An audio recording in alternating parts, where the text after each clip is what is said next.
are live. Come on in. Come on in.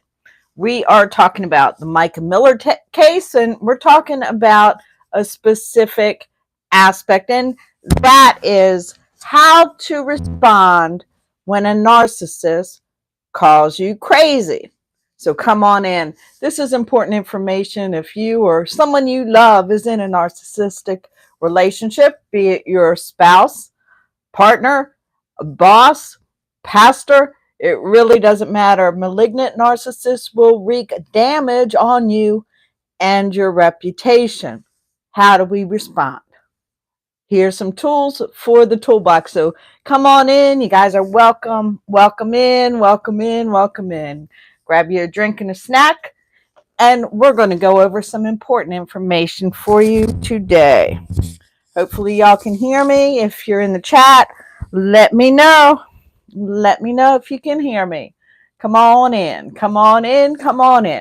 We're talking from the notebook today.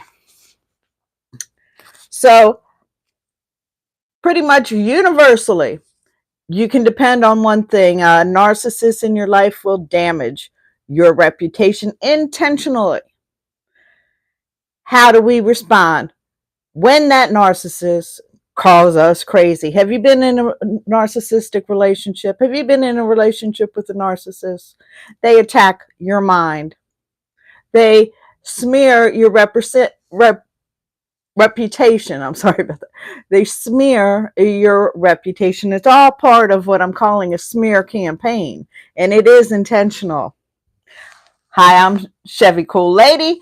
Please join me as we empower people who have been abused. I am a survivor, and I'm so happy that I lived through the ordeals that I've been through. And I'm here on the other side to say there is hope and there are tools available to help you overcome this very dangerous, sometimes fatal situation.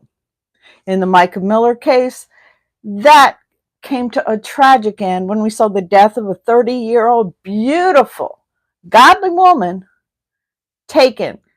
first taken piece by piece by the narcissist in her life, who was not only her spouse, but her pastor / a groomer.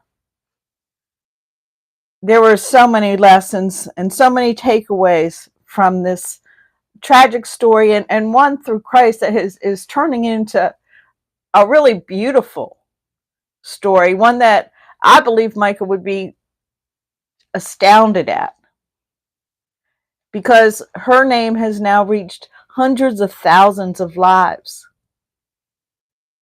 But this is a cautionary tale, because we're dealing with narcissists that can be on any kind of level. So we're going to hit their number one, in my opinion, trait, which is the smear campaign to trash your reputation. And it usually starts while you're in the relationship. Slowly they start spreading little seeds of discord amongst your friends and your family, talking about your mental health just isn't where it should be. You're crazy. You're delusional. They like to use words like that. They're so smart, They like to talk about, how you react so, violently or whatever to certain insignificant little things. But what they're missing is telling, why did you react that way? What did they do? Usually, in more cases than not, they provoke you to extreme reactions. And we're going to talk about that here in just a minute. So come on in. Please remember, like, subscribe. We are empowering people who have been abused. We are spreading awareness and providing some tools today. I'm Chevy Cool Lady. Please like, subscribe, and share. I appreciate it. It helps get the word out, and it really is appreciated by me. Hi, guys. Hi, Willow, Mayo Sack, Jack Doling, Goofy Guys, Vic 252, Soup Spoon. Come on in. Come on in. I appreciate y'all. My name's Chevy Cool Lady. If you haven't been here before, you are definitely welcome. I really appreciate you guys. Toxic traits. We're talking about the narcissists and their smear campaigns. Why would they do this? They do this to discredit you. They also like to present a back and forth between you and other people where they have sowed the seed of discord. They like to catch their victims actually responding to sometimes what they do. They like to get your response on camera these days. Do you remember with Micah when JP got her on the camera when she was still sedated from an operation? Pretty much having a reaction to, so what's he do? He's laying in bed filming her asking, a series of questions and things that don't seem real relevant, or they seem out of place in a darkened room, and it makes her look like she's unstable. He's the only one that tried to portray her as such. Family and friends said she didn't have any mental health issues until he came along, and he's had 20-year history of mental health issues. Nevertheless, it was he who tried to make Micah seem crazy, the narcissist in your life. Come on in, guys. Come on in. Toxic trait, the smear campaign, to discredit you, to isolate you, because they like to plant that seeds of discord among your family and friends.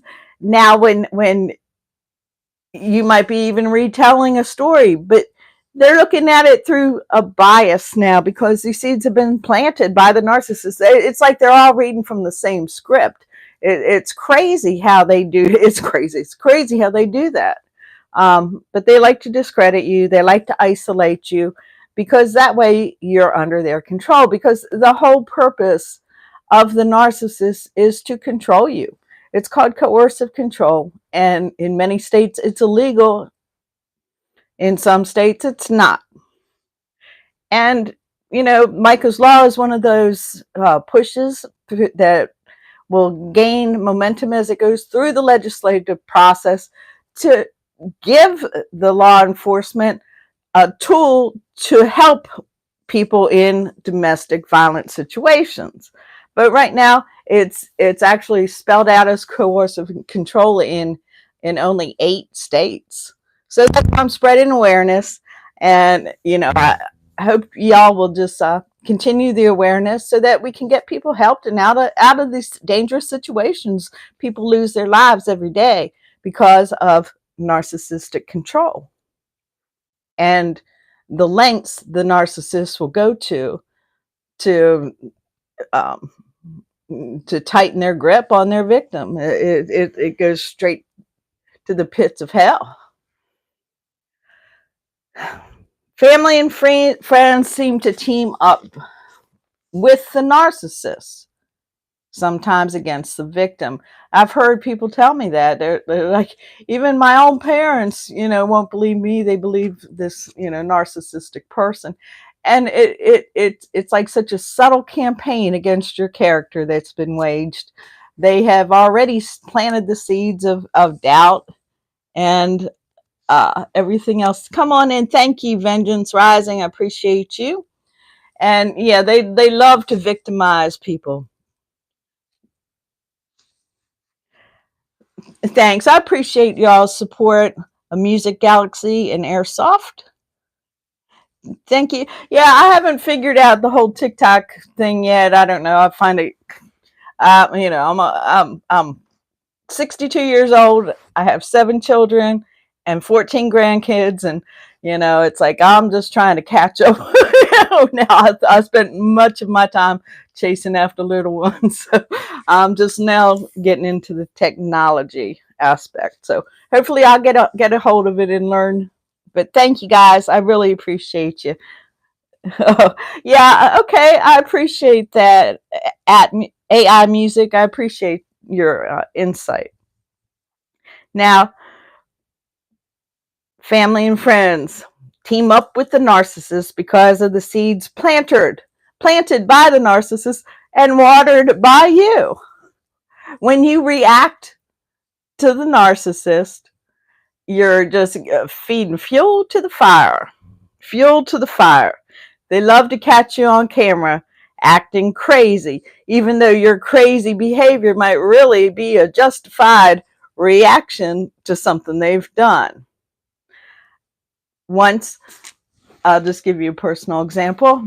I was with a narcissist, and he was cruel, and there's really no doubt in my mind that my life would have been taken, and it would have been taken very soon. Once it reached the point where the actions became physical, he was beating me beyond recognition. It wasn't just black and blue. My face was black and swollen, and I didn't recognize myself when I looked in the mirror. I couldn't even believe that someone like me, as strong as I am, would allow this to happen in my life. And yet here I was in this situation, and he beat me several times. And they steal your voice. They steal your soul if they can, and they'll eventually steal your life from you if it goes that far. He had waterboarded me. I don't know if y'all know what that is, but it's basically a torture. And it was for no reason. I never lied, cheat, or steal from him. I never did those things that would provoke that kind of wrath. It was for little things like him not liking how my makeup looked, or not having makeup on, or having my hair in a ponytail and he wanted it down. And, just stupid, anything, any excuse. It was about control. So he had done this. I was devastated and pretty much still in shock. The next day we went to the store, and I completely unraveled in the store. He approached me from around the corner, and I realized all of a sudden he doesn't have me alone, and I started screaming. And well, he got that on camera, me screaming. He went to work. He told everybody. I ran off. I hid in the woods. It was bad. It was a bad situation. My mental health had deteriorated because of the abuse and the pressure cooker that I was living in, and the physical torture. For everything that was happening in my life, my reaction was probably spot on. However, to anyone on the outside who looks like the crazy person, me, now, luckily, or not, well, however the situation unraveled, but I didn't end up doing anything but hiding for a while, and I hid for a while, a long time, until I felt like I could go back home. And there were many days like that during that particular time, and my heart goes out to anybody who has to live like that. Vengeance says, I'm a male and was abused by a woman who was supposed to be a big time Christian a while back, and was made homeless for a year and a half, and falsely incarcerated due to perjury. Yeah, it's huge. It's huge. Veronica, love you, baby. Welcome in. Welcome in.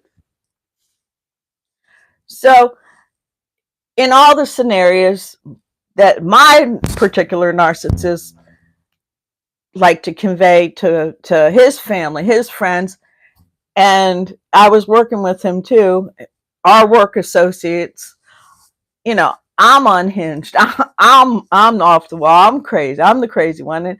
And when they first met me, I could feel it. I could feel that kind of thing. Little stories would come up, and because of the pressure, it's almost like what do they call that?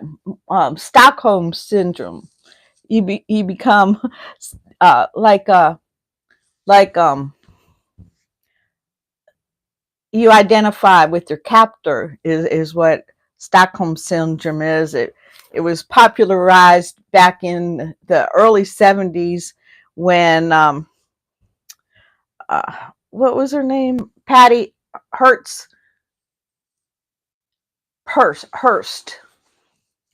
like Hertz rent a car. Patty Hearst, and her family was associated with they make you think you need them.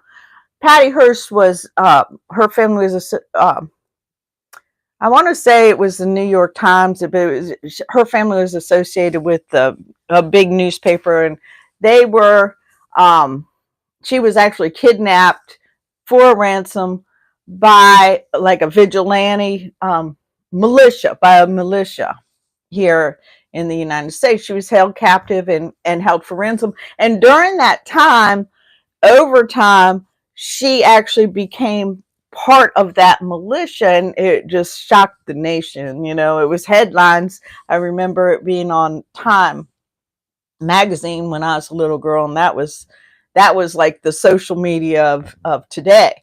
You know, everybody was influenced by Time. And here she was with, you know, AKA or whatever on the cover, robbing a bank, you know, a girl from a well-to-do family, no, you know, and hadn't previously been in any trouble that I know of, you know. So psychological review came about, you know, and this was then called Stockholm Syndrome because of something that happened in Switzerland that was pretty much the same scenario. So you know, it's a real thing. It's a psychological effect from coercive controlling behavior and abuse. And you know, I feel that I went through that myself at that time. And it was really, yeah, Ephesians 5:11, the helmet of salvation to protect your mind. It's so important.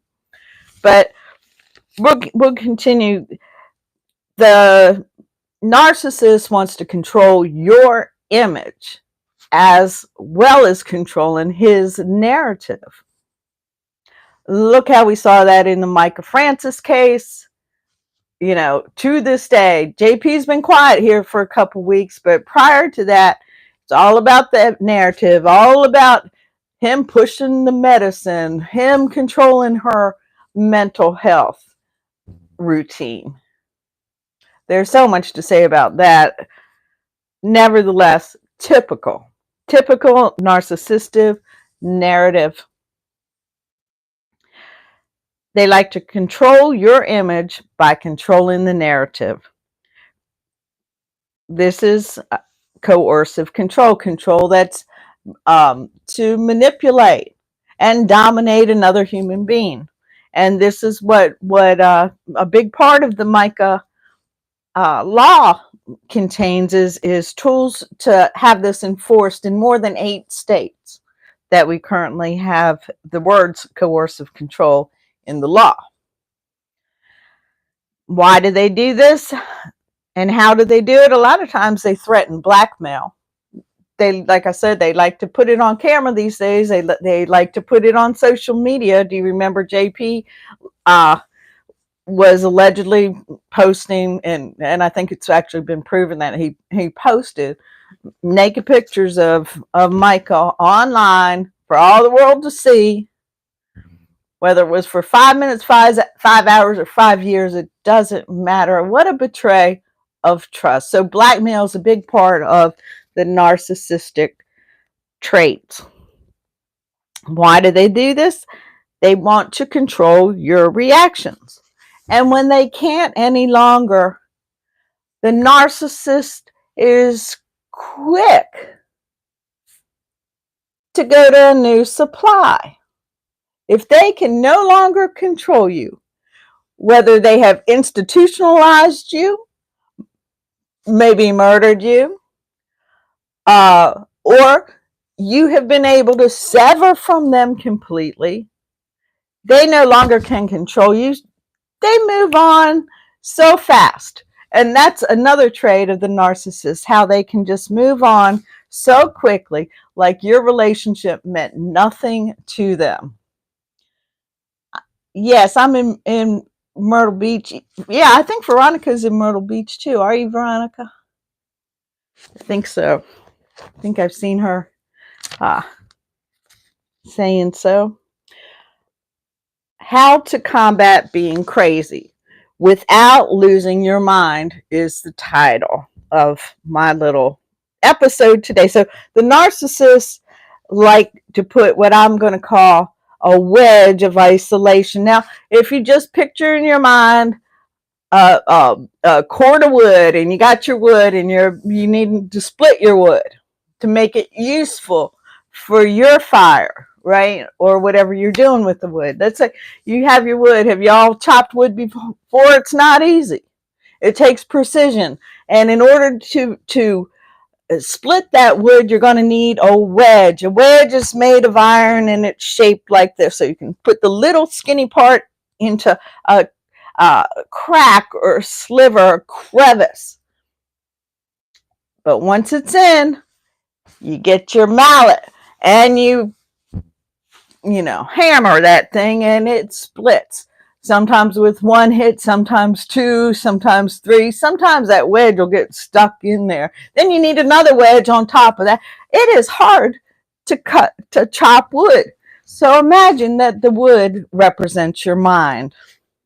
The narcissist is going to find that crack, find that crevice, and it once that wedge is fit in there, it will split even the mighty oak. A wedge is decisive, and it causes division. And it causes division among your people, and it causes division in your own mind. A wedge is repeatedly struck with the hammer of oppression.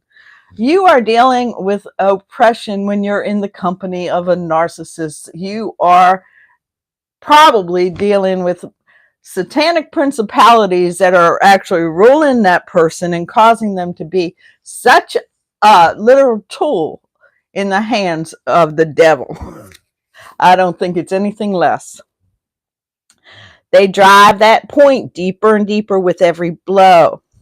So I started speaking, okay, the wedge of division, once embedded, is not easily extracted.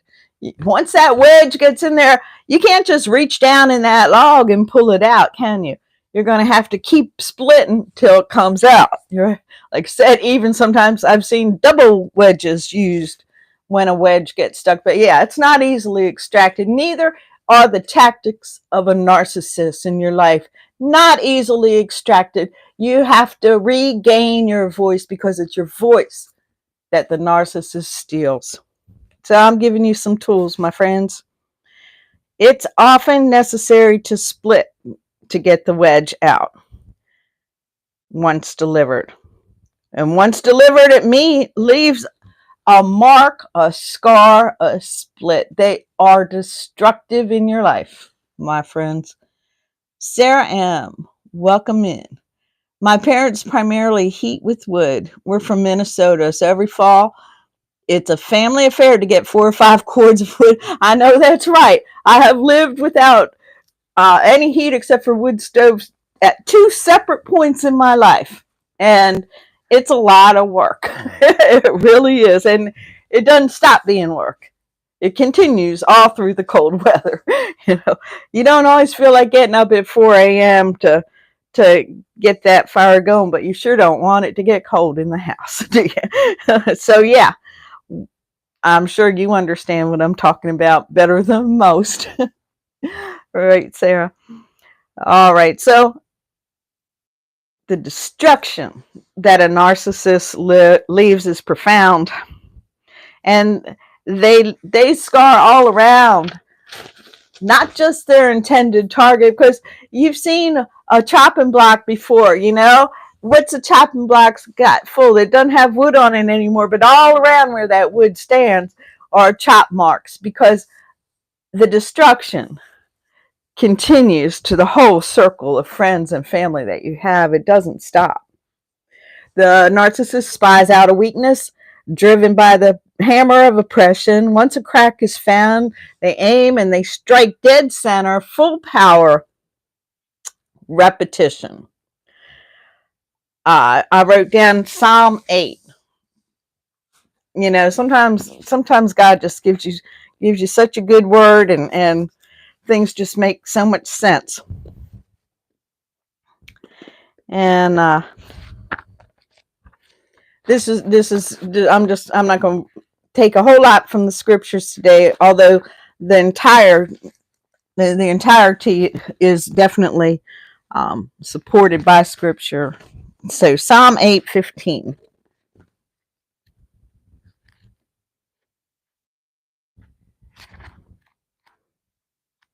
How's everybody doing today? Please put in the chat where you're viewing this video from. I love to hear from you guys. If you haven't liked and subscribed, please do so, as it really helps out the station so much. It's not really a station, it's a channel, but to me, I always tell the kids, I'm on the air, like some old time TV show or something like that. But that's how my mind works, my friends. Okay, so Psalm 8. Of course, you never can find what you're looking for, right? Okay, here we go. I had come up with this one day last week, and I was looking forward to sharing, so I hope you're enjoying this. Okay, Psalm 8:13. Have mercy on me, O Lord, and consider my trouble from those who hate me. You who lift me up from the gates of death, that I might tell your praise in the gates of the daughters of Zion. Now, Psalm 8:18, we're just going to say, for the needy shall not always be forgotten. The expectation of the poor shall not perish forever. And I know when you're in a narcissistic relationship, it seems like forever. It seems like there's no way out. Your advocate is Jesus Christ, and you do need to trust him. Now, Psalm 10 says, why do you stand afar off, Lord? Why do you hide in times of trouble? The wicked in his pride persecutes the poor. Let them be caught in the plots which they have devised. You can stand on the word of God, because what you need